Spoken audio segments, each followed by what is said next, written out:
നമുക്കിവിടെ ഇങ്ങനെ ടി എന്ന് കിട്ടിയ ശേഷം നമുക്ക് എല്ലാ സൈഡും ടി എന്ന രീതിയിൽ കിട്ടിയിട്ടുണ്ട്. അതുപോലെ നമുക്ക് വൈറ്റ് ക്ലിയർ ആവുകയും ചെയ്തു. ഇനി നമുക്കൊന്ന് നോക്കേണ്ടതെന്ന് വെച്ച് കഴിഞ്ഞാൽ നേരെ തിരിച്ച് ഈ യെല്ലോ കളർ നമുക്ക് നോക്കാം. യെല്ലോ കളറിനെ ഫേസ് ചെയ്ത് നമുക്ക് നോക്കുമ്പോൾ ഇവിടെ ഈ ടി എന്ന എഡ്ജ് പീസിൽ യെല്ലോ വരാത്ത എഡ്ജ് പീസ് ഏതാന്ന് നോക്കാം. ഓക്കെ, ഇവ ഓരോന്ന് നോക്കുകയാണെങ്കിൽ ഇപ്പം ടി എന്ന ഈ എഡ്ജ് പീസിൽ, ഈ യെല്ലോൻ്റെ എഡ്ജ് പീസിൽ ഇവിടെ യെല്ലോ വന്നിട്ടുണ്ട് ഈ എഡ്ജ് പീസിൽ. അപ്പോൾ ഈ എഡ്ജ് പീസ് നമുക്ക് നോക്കേണ്ട കാര്യമില്ല, എടുക്കാൻ പറ്റില്ല. അതുപോലെ ഈ ഒരു എഡ്ജ് പീസിൽ യെല്ലോ വന്നിട്ടുണ്ട്, ഇതും നോക്കിയിട്ട് കാര്യമില്ല. ഈ ഒരു എഡ്ജ് പീസിലും യെല്ലോ വന്നിട്ടുണ്ട്, ഈ ഒരു എഡ്ജ് പീസിൽ മാത്രം യെല്ലോ വന്നിട്ടില്ല. ഈ എഡ്ജ് പീസിൽ ഒരു റെഡും ഒരു ഗ്രീനും ആണ് വന്നത്. അപ്പോൾ നമുക്ക് എന്താ ചെയ്യേണ്ടതെന്ന് വെച്ച് കഴിഞ്ഞാൽ ഈ താഴത്തെ ലെയർ മാത്രം, ഈ താഴത്തെ ലെയർ, വേറെ ലെയർ ഒന്നും നമ്മൾ തിരിക്കരുത്, താഴത്തെ ലെയർ മാത്രം തിരിച്ച് ഈ റെഡ് എഡ്ജിനെ ഇങ്ങനെ യെല്ലോൻ്റെ ഫേസ് ചെയ്ത് ഇരിക്കുന്നതിൻ്റെ സൈഡിൽ ഈ റെഡ് എഡ്ജിനെ റെഡിനെ പൊസിഷൻ ചെയ്ത് വയ്ക്കുക. റെഡിൻ്റെ സെൻറ്റർ പോയിന്റിൽ, അതായത് റെഡിൻ്റെ ഈ ടി എന്ന വശത്തേക്ക് തിരിച്ചു വെച്ചതിന് ശേഷം, ഈ ടി എന്ന വശത്തേക്ക് തിരിച്ചു വെച്ചതിന് ശേഷം നമുക്ക് നോക്കാം റെഡിന് തൊട്ട് എടുക്കുന്നത് ഗ്രീൻ ആണ്. ഗ്രീൻ റെഡിൻ്റെ ഏത് സൈഡ് ആക്കണം? റൈറ്റ് സൈഡ് എടുക്കണേ, ലെഫ്റ്റ് സൈഡല്ല, റെഡിൻ്റെ റൈറ്റ് സൈഡിലേക്കാണ് പോകേണ്ടത്. അതായത് ഈ ഒരു എഡ്ജ് പീസ് നമുക്ക് നേരെ തിരിഞ്ഞ് ഇവിടെയാണ് വരേണ്ടത്. ഈ ഒരു എഡ്ജ് പീസ് നേരെ തിരിഞ്ഞ് ഇവിടേക്ക് വരണം. അതിന് നമ്മൾ എന്താ ചെയ്യണമെന്ന് വെച്ച് കഴിഞ്ഞാൽ ശ്രദ്ധിച്ച് നോക്കാം. ഇതിങ്ങനെ വെച്ച ശേഷം ഈ ഗ്രീൻ്റെ കളർ റൈറ്റിലേക്കാണ് പോകേണ്ടതെങ്കിൽ, ഈ ഒരു കളർ താഴെ കിടക്കുന്ന ഈ ഇതിൻ്റെ കൂടി ചേർന്ന് നിൽക്കുന്ന താഴെ കളർ റൈറ്റിലേക്ക് പോകണമെങ്കിൽ നമ്മൾ ഇതിനെ ലെഫ്റ്റിലേക്ക് തിരിക്കുക. അതിനുശേഷം ഈ റൈറ്റ് സൈഡിലുള്ള ലെയറിനെ താഴേക്ക് തിരിക്കുക, താഴത്തെ ലെയറിനെ വീണ്ടും റിലീസ് ചെയ്യുക, വീണ്ടും മുകളിലേക്ക് കൊണ്ടുപോകാം. അപ്പോൾ നമുക്ക് മുകളിലേക്ക് നോക്കുമ്പോൾ ഈ ലെയറിലൊരു ഫേസിൽ ചേഞ്ചസ് വന്നിട്ടുണ്ടാവും. അത് കാര്യമാക്കേണ്ട, നമുക്ക് അടുത്ത സ്റ്റെപ്പിൽ അത് ക്ലിയർ ആകും. അടുത്ത സ്റ്റെപ്പ് നമുക്ക് ക്ലിയർ ചെയ്യുന്നത് വെച്ച് കഴിഞ്ഞാൽ നമ്മൾ നേരെ ആദ്യം ചെയ്ത അതേ സ്റ്റെപ്പ് തന്നെ. നമുക്ക് വൈറ്റ് ഇവിടെ എടുക്കുന്നുണ്ട്, വൈറ്റിനോട് ചേർന്ന് നിൽക്കുന്ന റെഡാണ്, റെഡിൻ്റെ അതേ പൊസിഷനിൽ എടുക്കുന്നത്, റെഡിൻ്റെ റൈറ്റ് സൈഡിലാണ് വൈറ്റ് എടുക്കുന്നത്. ആ റൈറ്റിലേക്ക് ഒരു തവണ തിരിക്കുക, നേരെ ഇത് ലെയർ താഴേക്ക് കൊടുന്ന് നേരെ ചെയ്ത് ക്ലിയർ ചെയ്യുക. അപ്പോൾ നമ്മുടെ ഈ വൈറ്റ് ക്ലിയറായി, തെറ്റിയത് ക്ലിയർ ആവുകയും ചെയ്യും. അതുപോലെ തന്നെ നമ്മുടെ ഈ റെഡ് ഇവിടെ ഉണ്ടായിരുന്ന ഒരു കോർണർ എഡ്ജ് പീസ് നേരെ ഇവിടേക്ക് സെറ്റ് ആവുകയും ചെയ്യും. ഇനി അതേപോലെ നമുക്ക് അടുത്ത നോക്കാം. വൈറ്റിൻ്റെ വശത്ത് കിടക്കുന്ന ടീയിൽ എന്ന ഈ പൊസിഷനിൽ എടുക്കുന്നതിൽ ഇതൊരു മഞ്ഞ കിടക്കുന്നുണ്ട്. നേരത്തെ അതേ നമ്മൾ നോക്കിയ മാതിരി തന്നെ ഇവിടെ യെല്ലോ ഉണ്ട്, അപ്പം നമുക്ക് നോക്കണ്ട, ഇത് എടുക്കാൻ പറ്റില്ല. ഇവിടെ ഒരു എഡ്ജ് പീസ് യെല്ലോ അല്ലാത്തതുണ്ട്, ഇവിടെ റെഡും ബ്ലൂ ആണ് കിടക്കുന്നത്. അപ്പോൾ നമ്മൾ നേരത്തെ ചെയ്ത മാതിരി തന്നെ ഇതിൻ്റെ താഴത്തെ ലെയർ മാത്രം തിരിച്ച് റെഡിൻ്റെ സൈഡിലേക്ക്, റെഡിൻ്റെ വശത്തേക്ക് ആക്കി വയ്ക്കുക. അതിനുശേഷം റെഡിൻ്റെ കൂടെ ചേർക്കുന്ന ബ്ലൂ ഏത് സൈഡാണെന്ന് നോക്കാം. റെഡിൻ്റെ ബ്ലൂ ലെഫ്റ്റ് സൈഡിൽ എടുക്കണേ.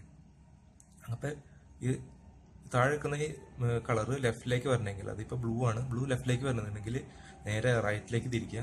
അതിനുശേഷം ഈ ലെഫ്റ്റിലെ ഈ ലെയർ താഴേക്ക് തിരിക്കുക, ഇങ്ങോട്ട് തന്നെ ഇത് റിലീസ് ചെയ്ത് മുകളിലേക്ക് കൊണ്ടുപോകാം. സെയിം നേരത്തെ ചെയ്ത അതേ സ്റ്റെപ്പ് തന്നെ. അപ്പോൾ നോക്കുമ്പോൾ മുകളിൽ ചേഞ്ചസ് വരും, ആ ചേഞ്ചസ് നമുക്ക് ചേഞ്ച് ചെയ്യാം. അതിനപ്പോൾ വൈറ്റ് നോക്കാം, വൈറ്റ് റെഡിനോട് ചേർന്ന് എടുക്കുന്നത്, റെഡിൻ്റെ ലെഫ്റ്റ് സൈഡാണ് വൈറ്റ് എടുക്കുന്നത്. അപ്പോൾ ലെഫ്റ്റിലേക്ക് ഒരു തവണ തിരിക്കുക, ഈ കോർണർ പീസിനെ താഴേക്ക് കൊണ്ടുവരിക, വീണ്ടും റിലീസ് ചെയ്ത് മുകളിലേക്ക് വൈറ്റിനെ കൊണ്ടുപോകാം. അപ്പോൾ നമുക്ക് എന്താ ഉണ്ടായെന്ന് വെച്ച് കഴിഞ്ഞാൽ ഇവിടെ ഉണ്ടായിരുന്ന റെഡും ബ്ലൂവും എഡ്ജ് പീസ് നേരെ ഇവിടെ ഫിക്സ് ആയി. ഇത് ക്ലിയർ ആവുകയും ചെയ്തു, ഇവിടെ വൈറ്റ് ക്ലിയർ ആവുകയും ചെയ്തു. ഇനി നമുക്ക് അടുത്ത യെല്ലോനോട് ചേർന്ന് എടുക്കുന്ന എഡ്ജ് പീസുകൾ നോക്കാം. ഇവിടെ ഗ്രീൻ, പക്ഷേ ഇവിടെ യെല്ലോ എടുക്കുന്നുണ്ട്, അപ്പോൾ ഇവിടെ എടുക്കാൻ പറ്റത്തില്ല. അടുത്തിരിക്കുമ്പോൾ ഗ്രീൻ ഓറഞ്ച്, അപ്പോൾ ഇത് നമുക്ക് എടുക്കാൻ പറ്റും. അപ്പോൾ നമുക്ക് ഇതിനെ ഗ്രീനെ പൊസിഷൻ ചെയ്ത് വയ്ക്കാം. ഈ എഡ്ജ് പീസിനെ ഗ്രീനെ പൊസിഷൻ ചെയ്ത് വയ്ക്കുക. നേരത്തെ ചെയ്ത മാതിരി തന്നെ നേരെ തിരിക്കുക, താഴത്തെ ലെയർ മാത്രം തിരിക്കാവും, മുകളിലത്തൊന്നും തിരിയരുത്. താഴത്തെ ലെയർ മാത്രം തിരിച്ച് നേരെ ഇവിടെ ഗ്രീനെ പൊസിഷൻ ചെയ്ത് വെച്ചു. ഗ്രീൻ്റെ ഓറഞ്ച് റൈറ്റ് സൈഡിലേക്കാണ് വരുന്നത്.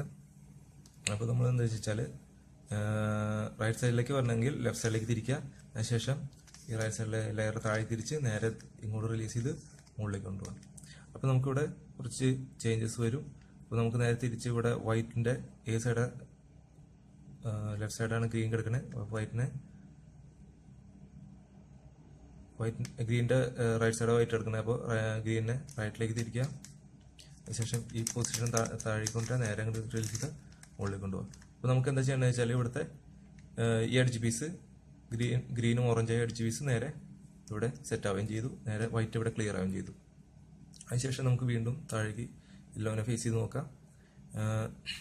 ഇവിടെ ബ്ലൂ ഉണ്ട്, പക്ഷെ ഇവിടെ യെല്ലോ ഇത് പറ്റത്തില്ല, ഈ RGBs പറ്റില്ല. ഇവിടെ ഗ്രീൻ, ഇവിടെ യെല്ലോ, ഈ RGBs പറ്റത്തില്ല. ഇവിടെ ഓറഞ്ച്, യെല്ലോ, ഈ RGBs പറ്റത്തില്ല.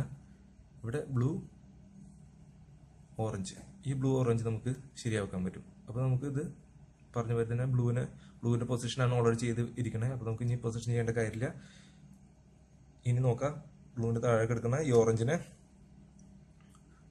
ബ്ലൂവിൻ്റെ ഏത് സൈഡാണ് നോക്കാം, ലെഫ്റ്റ് സൈഡാണ്. അപ്പോൾ ഓറഞ്ച് ലെഫ്റ്റിലേക്ക് വരണമെങ്കിൽ ഈ താഴത്തെ ലെയറിനെ റൈറ്റിലേക്ക് തിരിക്കുക. അതിനുശേഷം ഈ ലെഫ്റ്റ് സൈഡിലുള്ള ലെയറിനെ താഴേക്ക് തിരിച്ച് ഇത് നേരെ അങ്ങോട്ട് റിലീസ് ചെയ്ത് മുകളിലേക്ക് കൊണ്ടുപോകാം. അപ്പോൾ ഈ ലെയറിൽ ചേഞ്ചസ് ഒക്കെ വരും. അത് അടുത്തത് നമുക്ക് ചേഞ്ച് ചെയ്യാം. ബ്ലൂവിൻ്റെ ലെഫ്റ്റ് സൈഡാണ് വൈറ്റ് ഇരിക്കണേ. അപ്പോൾ ഇതിനെ ലെഫ്റ്റ് സൈഡിലേക്ക് തിരിക്കുക. അതിനുശേഷം ഈ കോർണർ പോയിന്റ് താഴേക്ക് കൊടുന്ന് ഇത് നേരെ റിലീസ് ചെയ്ത് മുകളിലേക്ക് കൊണ്ടുപോകാം. അപ്പോൾ മുകളിലെല്ലാം ക്ലിയർ ആവുകയും ചെയ്തു. ഈ RGBs നമുക്ക് ഇവിടേക്ക് വരികയും ചെയ്യും. ഓറഞ്ചും ബ്ലൂ ആയിട്ടുള്ള RGBs ഇവിടെ വരികയും ചെയ്തു. അങ്ങനെ നമുക്ക് ഈ സെക്കൻഡ് ലെയറും ക്ലിയർ ആവുകയും ചെയ്തു. സെക്കൻഡ് ലെയർ ക്ലിയർ ആയി. അതുപോലെ ഇനി ഇപ്പോൾ നമുക്ക് വൈറ്റ് ഫേസ് ക്ലിയർ ആയി, ഫസ്റ്റ് ലെയർ ക്ലിയർ ആയി, അതുപോലെ സെക്കൻഡ് ലെയറും ക്ലിയർ ആയി. ഇനി നമുക്ക് ലാസ്റ്റ് ലെയറും അതുപോലെ യെല്ലോ ഫേസും നമുക്ക് ക്ലിയർ ചെയ്യാനുള്ളത്. ഇതാണ് സെക്കൻഡ് സ്റ്റെപ്പ് നമ്മളിപ്പോൾ ചെയ്തത്. ഈ സെക്കൻഡ് സ്റ്റെപ്പും എല്ലാവരും ചെയ്തു നോക്കാം. അതിനുശേഷം തേർഡ് സ്റ്റെപ്പിലേക്ക് പോകാം.